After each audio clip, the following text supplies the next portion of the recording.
only frames of reference that most people had for these kind of things were drawn from science fiction.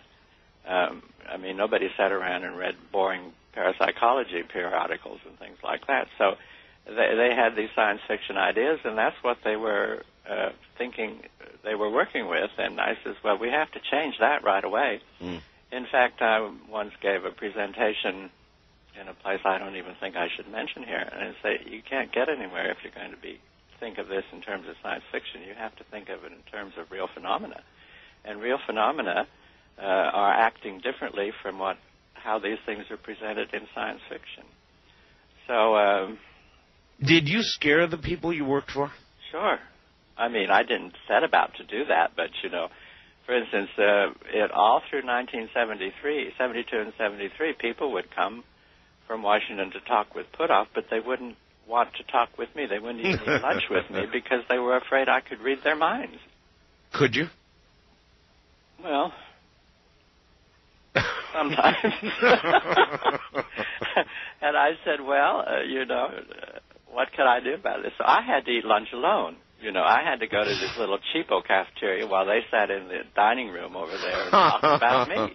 Well, that's going to engender some resentment right there. Well, I don't care. I mean, to hell with resentment, I mean, if there's going to be resentment, everybody's supposed to row the same boat on a project, right? Sure. And if they don't do that, I'm going to go watch the grass grow somewhere. Well, remote viewing, for example, finding a weapon system in a foreign country, yes, that's one thing. Drawing it, perhaps locating it, but sitting down at lunch or any other venue with somebody and essentially reading their mind, that's... Oh, I mean, these chains of command are just terrified of telepathy. And, I review that situation in my book, Penetration, which it's just they're terrified of it. They don't want telepathy. And they're quite content to talk about it in a model of mind-to-mind thing that actually doesn't work. So and it's irrational, I mean, most minds aren't worth reading to begin with. Well, but it's not really irrational. In every, excuse me, but science fiction movie I've seen in which telepathy was the subject, inevitably the telepaths were hunted down and killed like dogs. Yes. Human history has a history of doing just that. Yeah, sure. Once we burned witches, but I really can understand why that would be the reaction of somebody who would be terrified that you would be reading their inner thoughts. I mean, that is a terrifying thing for most people. It's not just their inner thoughts; it's their secrets. Their secrets. Their secrets, and. It's just one of the realities out there as to why you see, the whole field of psychoenergetics has never been really researched, because if you permit research into it, and if you give funding for it, our program at SRI was called Psychoenergetics, because it was an energetics, studying the energetics of information transfer between things and people and so forth and so on. And people were so afraid of telepathy, I said to Puthoff, well, we can't use this word anymore because, I mean, that's like waving a red flag before a bull. So we eliminated the word telepathy and a few other words too. But yes, I mean, if telepathy could be made functional, then everybody on this planet has a problem. And if it can be made functional between Earthlings and extraterrestrials, then you can. This is, this is upsetting the entire Earth frame cultures. Are you a natural telepath? Oh, I don't know. Well, yes, you do. I don't really. I think that, another book that I had that self-published called Psychic Sexuality. I mean, people pick up sex vibes like mad from each other. And this has never been researched because it opens the door to the greater realm of psychoenergetics, And it's just, no, I mean, as long as there's secrets and preferred information and a power structure that where the power is collected at the top and not distributed very fairly down throughout the rest of it. Yeah. These power structures don't want this because, power is has enough problems. If you introduce telepathy into it, then it really becomes problematic. Oh, yeah. The whole structure is supported by secrets. Yep. So we couldn't have an end to secrets, at least not and survive it. Secrets, deceit, and lies. The world is... we could have secrets, but it simply means that they'd become accessible and could be used for proprietary access to formulas and places and what people are actually doing. What people are actually doing at the top of these power structures has nothing to do with what the other people down below think is going on. Do you still have to eat lunch alone a lot now? Well, what was John Alexander's question again? Well, it was, could they really have a double or triple black secret program without you? Sure. I mean, they had them before me. They can have them after me, too. Yeah, exactly. Post Ingo. So then we should imagine it's certainly possible they have something going, and if they don't, then they're not paying proper, careful attention to national security. That's right. Absolutely. Now, why won't any of the other remote viewers say that? I mean, inevitably, almost to the one, they say, oh, no, there's no program going on now. Politics killed it. It was an embarrassment, all the rest of it. It's dead. I guarantee you there's nothing going on now. That's what they say. Do they lack imagination? Well, as you know, I don't like to talk about other people. Well, this is a general thing. But this is an issue, right? Well, it is, yes. People interpret reality from with their personal frames of reference. And if they don't have frames of reference that can incorporate this kind of thing, then that's how they function, And if, for instance, if they use the parapsychology frame of reference to try to understand these things, this is the wrong frame of reference. You have to use frames of reference that involve perception and receptors on the human body that receive different kinds of information and things like that. So this is a problem in perceptual information processing, and it has nothing to do with these few terms that have become popular but actually don't mean anything because they're the wrong frames of reference. So people that say these things, I'm very appreciative of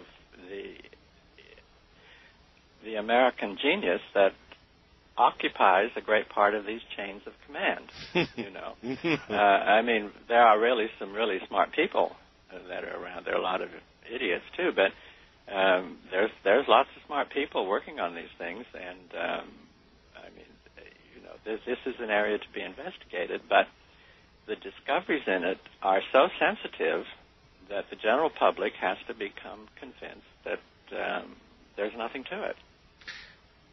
But it's the exact opposite, isn't it? I've got a lot of faxes here saying, Art, I've really always wanted to know. I'm just not 100% convinced there is even such a phenomena as remote viewing. Is there any question whatsoever in your mind but that remote viewing is an absolutely true discipline, that it's real?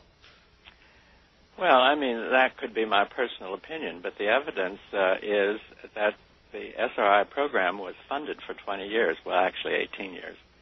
And if there was no reality here, then that funding would have stopped the second year, right? One would certainly think so, yes. Oh, no. One has to know that. I mean, people don't run around and pour money into something that doesn't work. I mean, that's are you making our whole system. No, wait a minute. Are you making that statement about our government? Anybody. That they don't pour money into things that don't work? Right. If they know it doesn't work, then they don't pour money into it. Well, I don't know about that, Ingo. Well, I mean, things. I know you pour millions of dollars into developing toilet seats and hammers and things like that. That's right, they do. But I'm not talking about that kind of thing. I'm talking about in 1973. you could lose your job and your status if you evinced a professional interest in ESP or psychokinesis, right? Oh, sure. It's not the same today, but back then that was it. And in fact, the greatest worry of the executives that took the decision to support our program was how they could cover their asses against this accusation of dealing in irrationality. So we had to produce the evidence that it worked right from the start.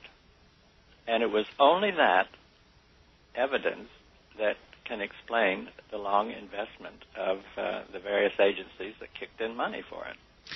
What do you think explains the sudden Nightline program and the revelation of the whole program to begin with? In other words, was this about to leak out anyway? Was there some threat that was looming that caused them to come forward and say, guess what we've been doing and now we're not doing it? What brought that on? The CIA has only volunteered to go public on something 3 times in their history. And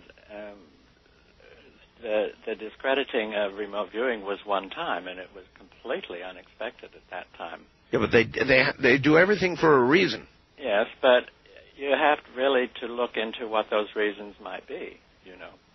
And in my mind, anyway, one of those reasons was that they didn't want to ever have remote viewing connected with anything extraterrestrial, because you put those two things together and you have a developing situation that these chains of command don't exactly know how to manage from the get-go, okay? So apparently the situation had gotten to a point where there were so many freedom of information inquiries and things like that those people took the extraordinary step of disclaiming it. Are you telling me then that at some point in the program, and maybe you'd like to tell me at what point in the program, the people involved became aware of more than just terrestrial information?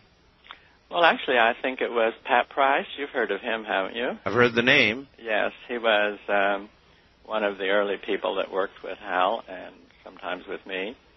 I think it was him who first enunciated the location of I put it a human extraterrestrial cooperation base, something like that. And oh my, really? Oh my, yes. And can you imagine the bells that started going off? Oh, absolutely. A human extraterrestrial cooperation base. Yes. The location thereof. Mm-hmm. I told Pat Price, I said, gosh, I don't think you should tell anybody about this. But, do you know where I live? But Pat Price was, yes, I know where you live. You know where Price I live? was stubborn too, you know, and he went ahead and talked about those things, even unofficially, you know. And he had a good reputation, you know. He was a police officer. And, would I regard that location as a neighbor? No. No. No. Is the location you're talking about still a classified matter? It's been, well, I mean, it never even got to the point where it needed to be classified. I mean, you can just wipe this away without even classifying it. That place is not there anymore. That I know. Not there anymore? No. Are there other places that are there now? Oh, yes. I mean, I've just finished reading 2 books. One of them is the Soul Catcher. Oh, The Catchers of Heaven. Yes. By one Michael Wolff.